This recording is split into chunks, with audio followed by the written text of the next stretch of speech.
Hey there friends, Dave Paulides, CanAm Missing Project, copyrighted edition for our video channel. Thanks for being here. And I gotta say a couple big thank yous right off the start. And a very nice letter that somebody sent me, and I've got to read this. Hey Dave, what a blessing when I opened your package and received your book. Thank you, thank you, thank you. I enjoy reading these so much I couldn't put it down. I was missing from Washington. Dave, you're a natural teacher, and I enjoy reading your letters and missing cases with me. I adore how you bring Huck into your classes. She is such a beautiful girl, and you love and adore her as she adores you. I hope so. And I couldn't talk her into being here today. She's out there running around, crazy girl. It's about 60 outside, some of the nicest weather we've had, and she's going nuts. I believe that our Lord has given you a special calling to warn us of the alien calling and using us for their own dangerous experiments and agendas. You and Angie have hearts of gold and have dedicated your lives to warn us of the alien monsters. You both have such bravery and courage. I have endured such ridicule for you. When I pull you up on YouTube, Missing 411, I have noticed the other fake websites that steal your research, hard work, and dedication, but have no fear, they do not hold a candle to your work of truth. When I was a sophomore in high school, my family rented a home that was next to a Quebec golf course. I can't read it, but it's in Shreveport, Louisiana. My sister and I shared a room with a screened-in porch off our bedroom. We also had a one-car garage detached from the house. One night, my sister and I noticed lights circling our bedroom walls. When I jumped up and went to the screened porch, about 20 feet above our detached garage was a UFO about the same size of our detached garage, wobbling in a circling pattern. After yelling for my dad and mom to come look at it, it disappeared. But this did not stop my mom and dad, one sister and three brothers, from sitting in our backyard waiting for the UFO to come back, which it never did. Dad called Barksdale Air Force Base to report this, and they absolutely blew us off, stating that I was a young teenage girl who was probably drinking and partying, which was not true. The only proof that we had was that our next door neighbors, who owned 2 German Shepherd dogs, the aliens had killed both of their dogs, or perhaps the radiation from their ship did it. The public would not believe us, and who wants to share their UFO experience when no one wants to believe us and tells us that we are nuts? These aliens are deadly murderers and use us for their own experiments and agenda. Dave, Angie, thank you for having the courage and dedicating your lives to uncovering and sharing the truth and the deadly alien abductions and missing people that have been happening for hundreds, if not thousands of years to us. You have a compassionate and kind hearts, and I thank you, and the public families thank you for having the bravery and the courage to stand up. Sending you many blessings of gratitude for helping and teaching us. Respectfully submitted, in kind regards, one of your many villagers, Marianne. Marianne, you are too kind. Too kind. I greatly appreciate the kind note. I've read that 2 or 3 times. I take it to heart for what you did. Thank you. Now, for you longtime villagers, I want you to understand something. That I used to do videos for an hour.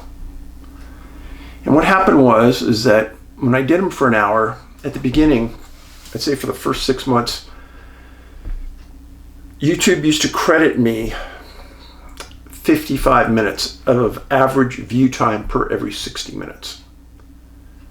That went to 45 minutes, and then it eventually went to 30 minutes, which meant that people weren't watching the missing persons segments in their entirety. They were only watching it for 30 minutes and shutting it off.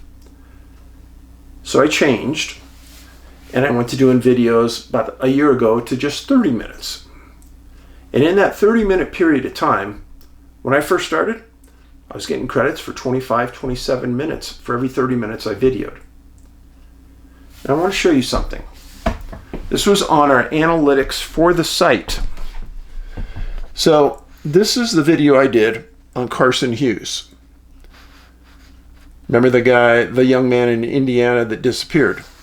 It was the #1 rated video I did for the period, and I got 123,923 views. Here's the killer. The video was 32 minutes long. The average watch time, according to YouTube, was only 13 minutes and a few seconds. Now, that was the #1 video out of like 20 for that period, for that month. #1 video. And it's saying you only watched it for 13 minutes. Hold your taters. Then here's the video I did on the 4 men missing in Portugal. This was the #2 video for that segment. Madeira Island Forerunners. The video was 30 minutes long. They gave me credit for average watch time of 13 minutes and 35 seconds. 101,000 viewers.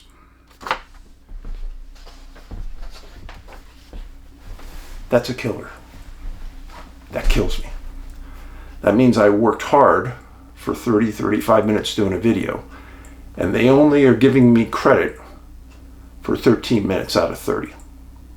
I can't survive on that. I can't survive on that. That means I'm only getting paid for 13 minutes. That can't cut it.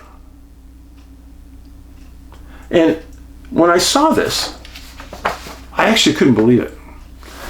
And not that some videos I do are crappy, I understand that. But when the top 2 videos aren't even watched for half the time, only you know what you're watching. And for how long you watch it for, I don't know. But I find that extremely hard to believe that on Carson's video, as much information as I packed in there, and how interesting of a disappearance that was, I got 13 minutes. I keep feeding you this, folks, because I want you to understand, when I do leave, why it's happening. Many, many, many of you are still getting unsubscribed and pushed away from the channel anyhow. And I posted on all the comments. I would beg of you, please, if you're going to post a comment, read the comments before you post. Here's why. I had 6 or 7 people ask me the same question in the last several videos.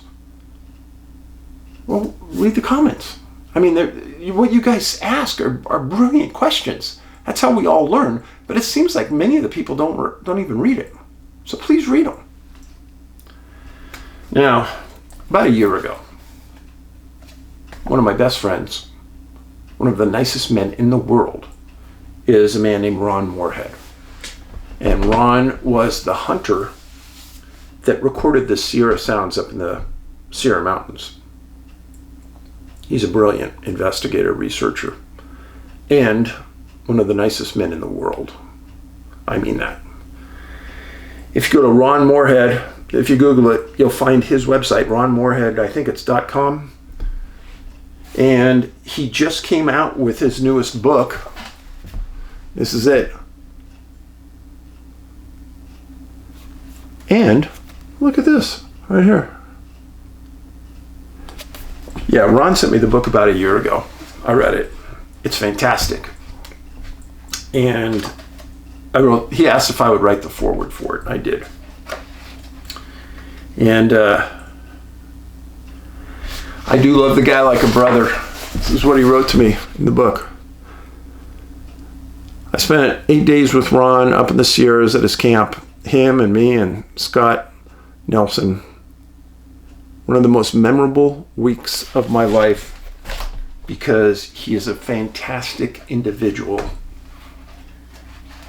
And anything, and I mean anything that I could do with Ron, for Ron, I'd do it.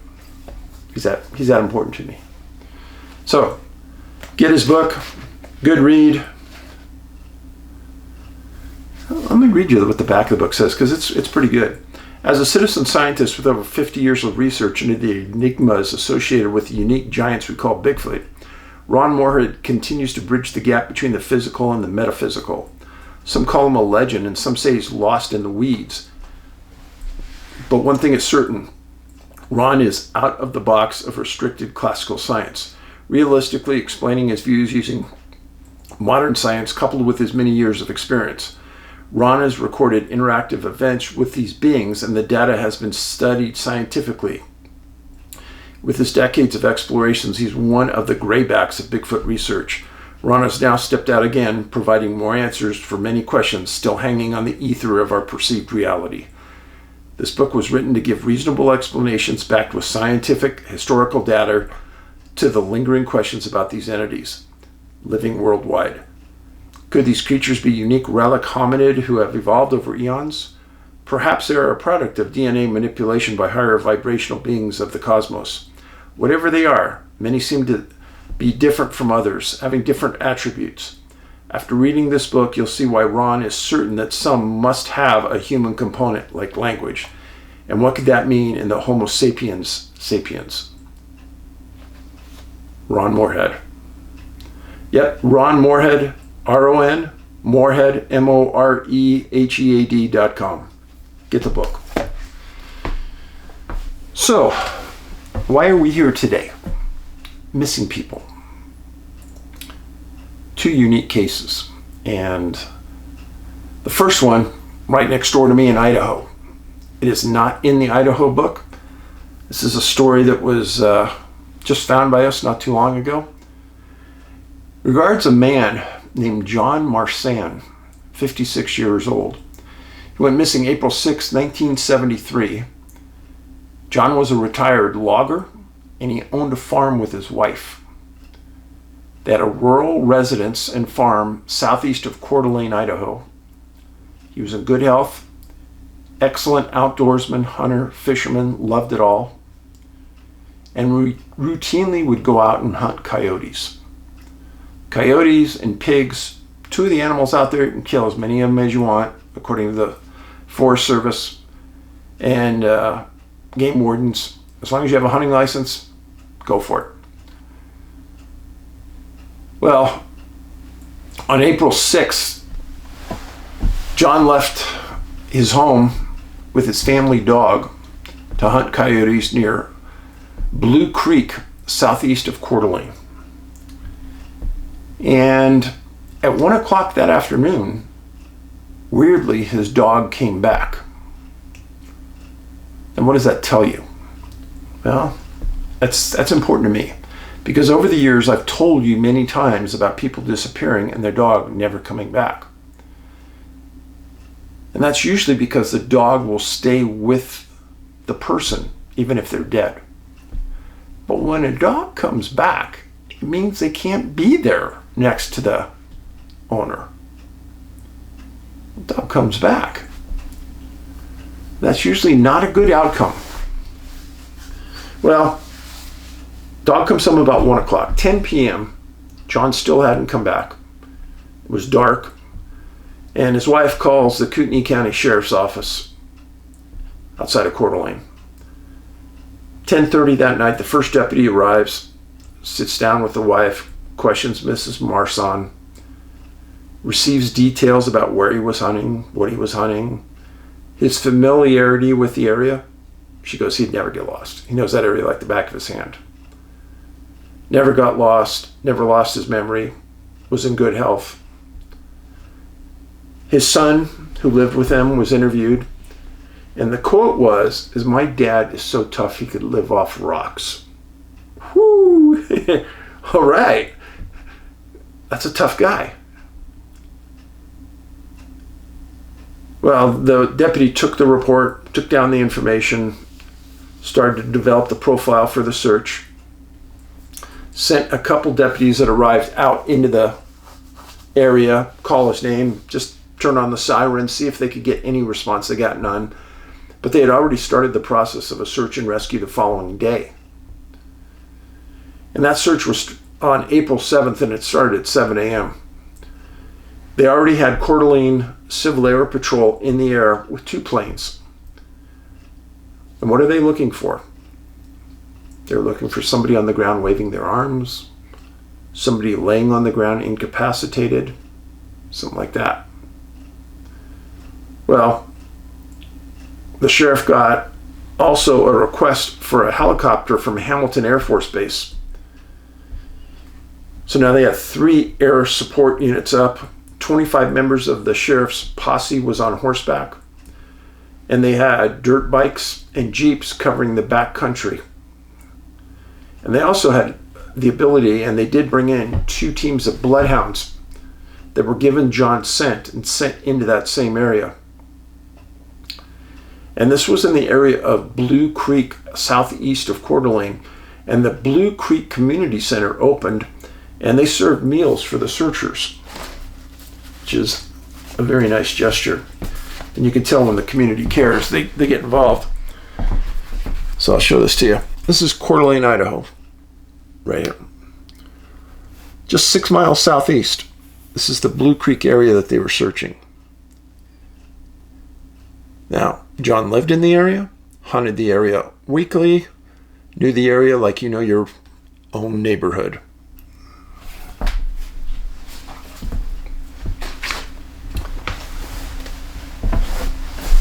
So that first day that the SAR started, they didn't come up with anything.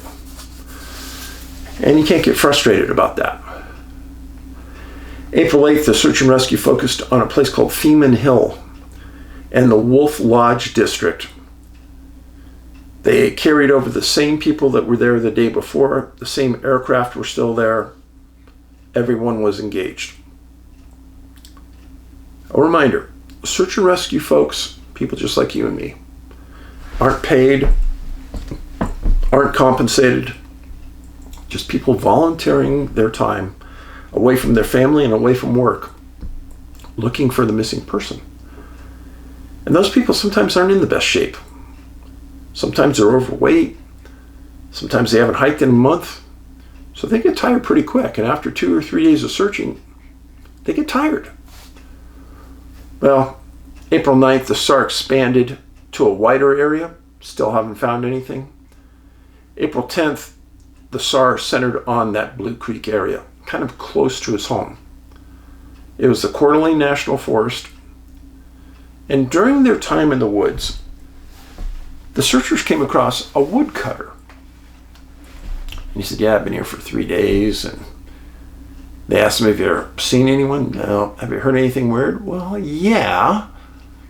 You know, back on April 6th, near the time it was getting dark, I heard a really loud scream. And they said, well, where did that scream come from? And the woodcutter said, well, if you're in this valley and you hear a scream, it echoes off the walls, so you really can't tell where it's coming from.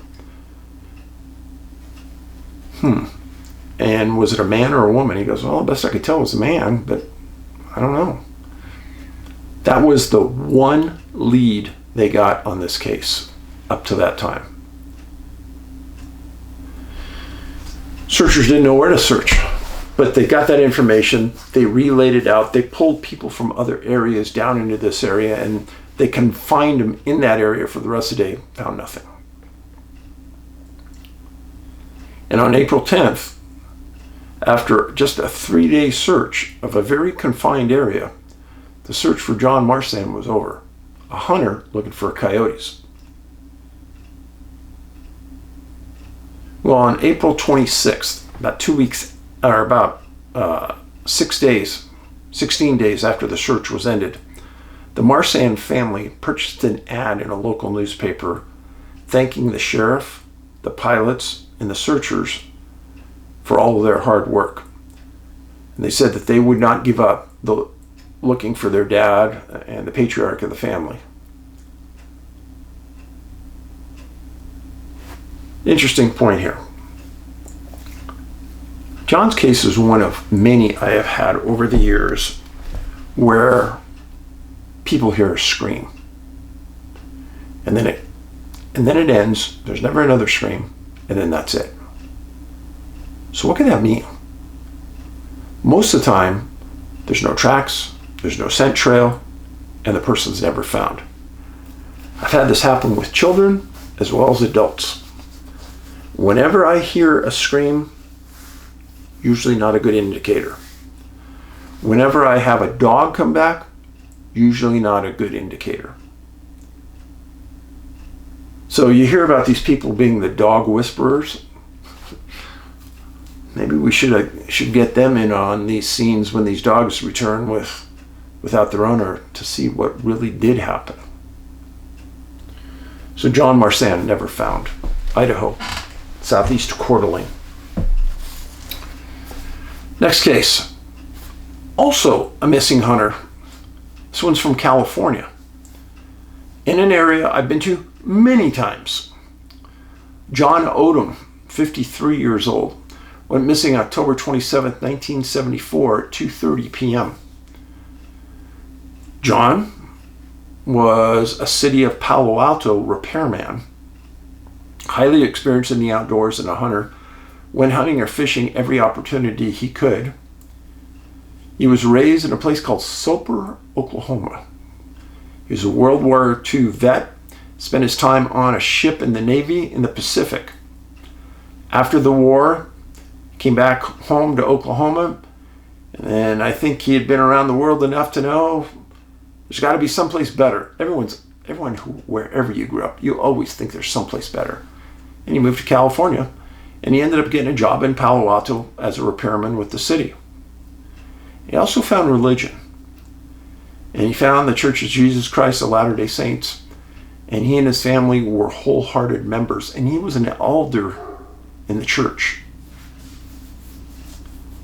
And it does seem as though just recently we've had a series of men from the Latter-day Saint Church that have disappeared.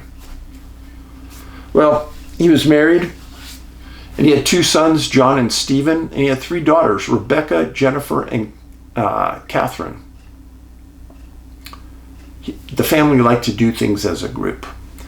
So on October 26th, the family drove up 5 hours east to an area near Bear Valley for deer hunting, and they established a hunting camp. Now, I've been to this area 20 times at least, because right here is the Bear Valley Mountain Resorts. That's a ski area. I've skied at this place at least 20 times. Now, Highway 4 cuts through the Sierras. It's a 2-lane road. It's a big 2-lane road, though. And the family established their camp right here, right in a wilderness zone. You could drive through, get there. So they established their camp. And on October 27th at about 2:30 in the afternoon, John decides he's going to go hunting for a couple hours. Animals start to move later in the afternoon. You just have to make sure you're back before dark. So he goes out. At 5 p.m., rain and heavy fog are inundating the area. And John didn't come back. Family decides to leave and call the sheriff. Well, the deputies eventually arrive, interview the family, get a direction of travel, and the deputies are requesting additional assistance. And they got some at about 7 o'clock at night. Not a lot, a couple of members. At 9 p.m. it was snowing heavily. The family explained to the search and rescue people and the deputies that John was last seen walking north from camp. Here's camp, so he's walking this direction. Okay? Walking essentially towards Highway 4.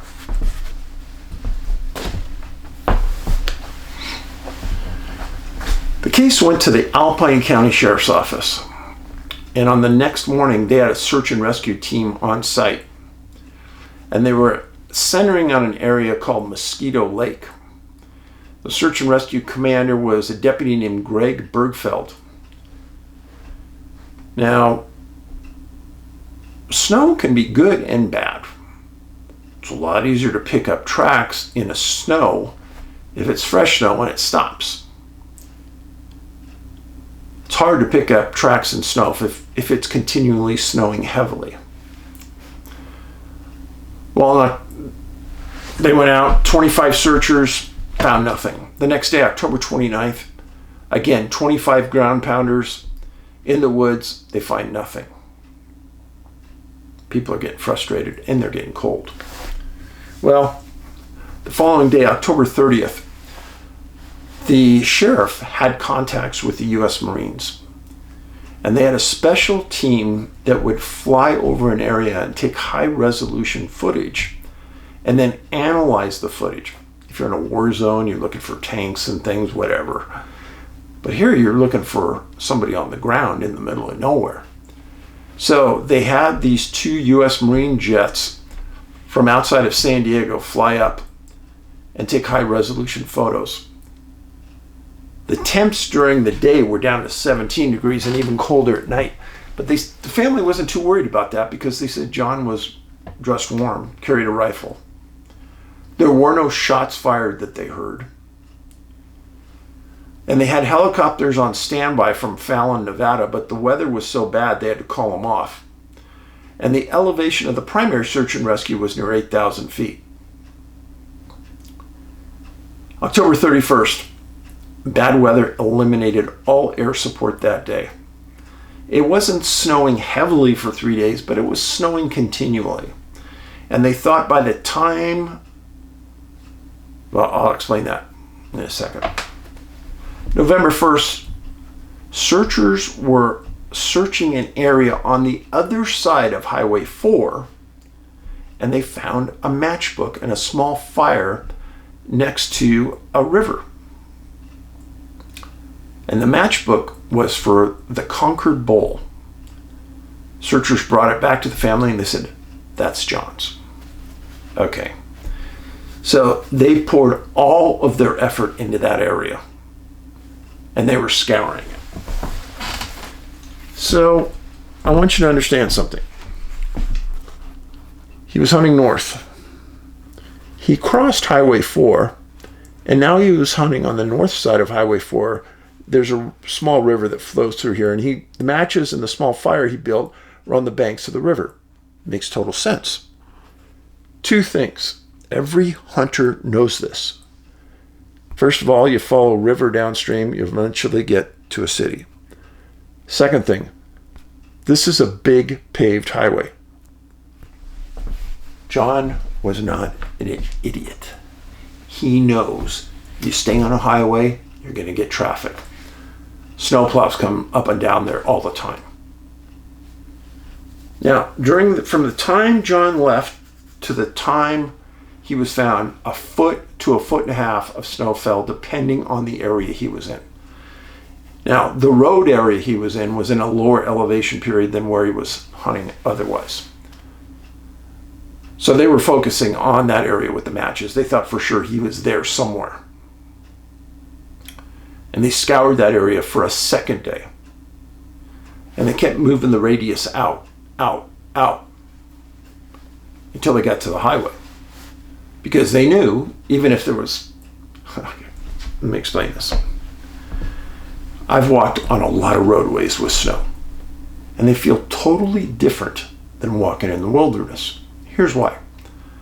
When you walk in the wilderness, you're walking on branches, pine needles.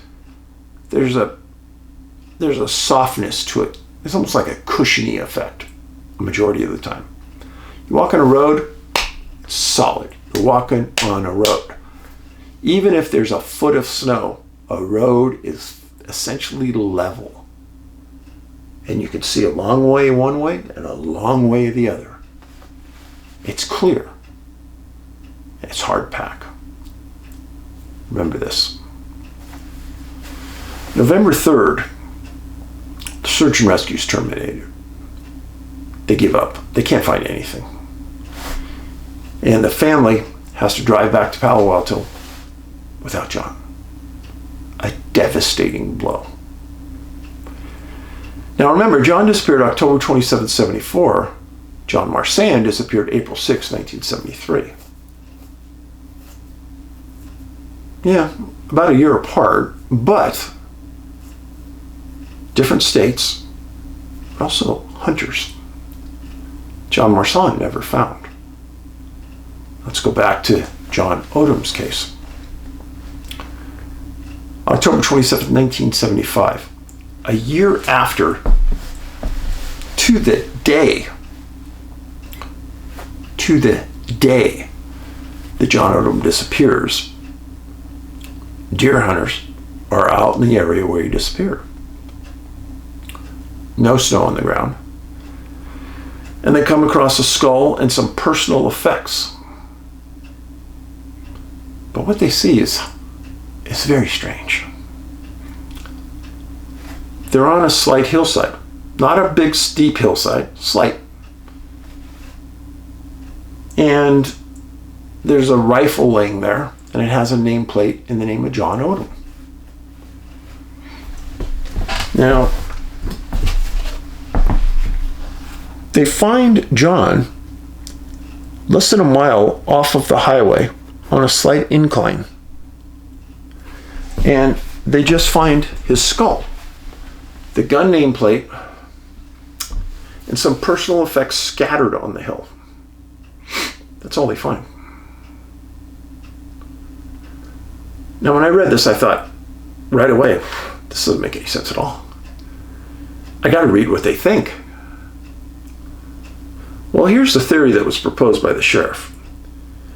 He said that John crossed the highway in a heavy snowstorm, staggered his way across the highway, tried to go uphill, up a mountain, up a hill, fell face down, passed out, and died of hypothermia.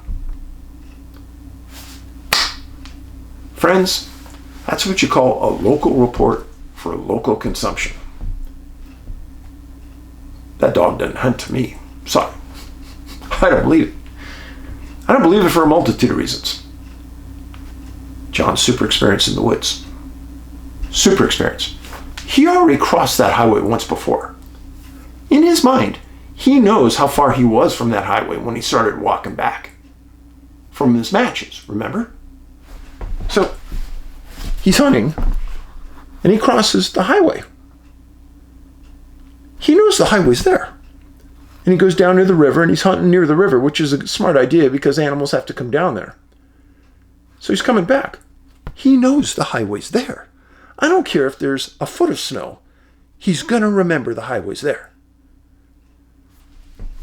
And what do you do when you find a highway? And you stay on the highway, because that's how you find your way back. But no, they're claiming he kept walking into oblivion, passed out on a hillside, partially up the hill, and died. Does this sound familiar to you? I think it should.